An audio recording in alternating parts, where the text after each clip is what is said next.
Santa Antonina de Niceia.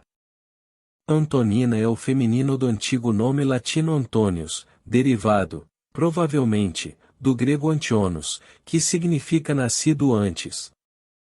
É um dos nomes mais difundidos entre os povos latinos, que ganhou muitos adeptos entre os cristãos. Mas, antes de Cristo, era muito comum também. A mártir Antonina morreu em Niceia, na Bitínia, atual Turquia, no final do século III. No martirológio romano, ela foi citada 3 vezes.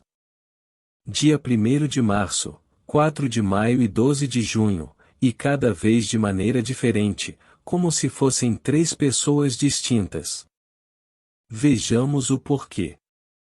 No século XVI, o cardeal e bibliotecário do Vaticano, César Baronil, unificou os calendários litúrgicos da Igreja, a pedido do Papa Clemente VIII, com os santos comemorados em datas diferentes no mundo cristão.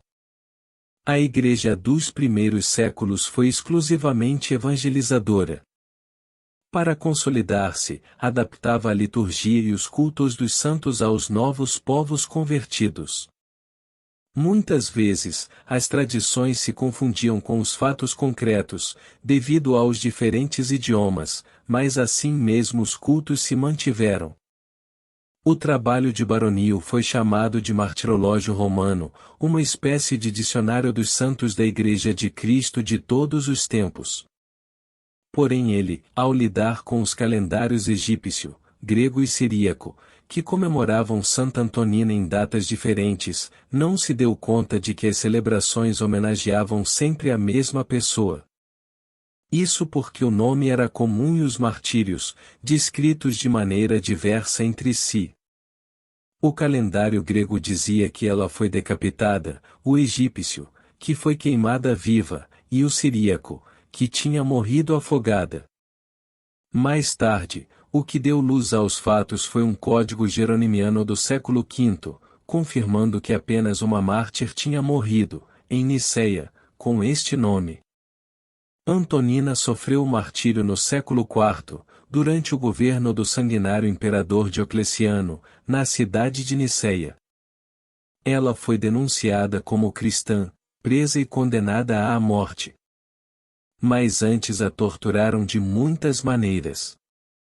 Com ferros em brasa, queimaram-lhe as mãos e os pés dela. Depois, foi amarrada e colocada numa pequena cela com o chão forrado de brasas, onde ficou por 2 dias. Voltando ao tribunal, não renegou sua fé.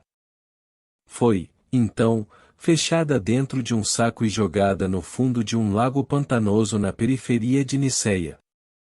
Era o dia 4 de maio de 306, data que foi mantida para a veneração de Santa Antonina, a mártir de Niceia. Santa Antonina de Niceia, rogai por nós.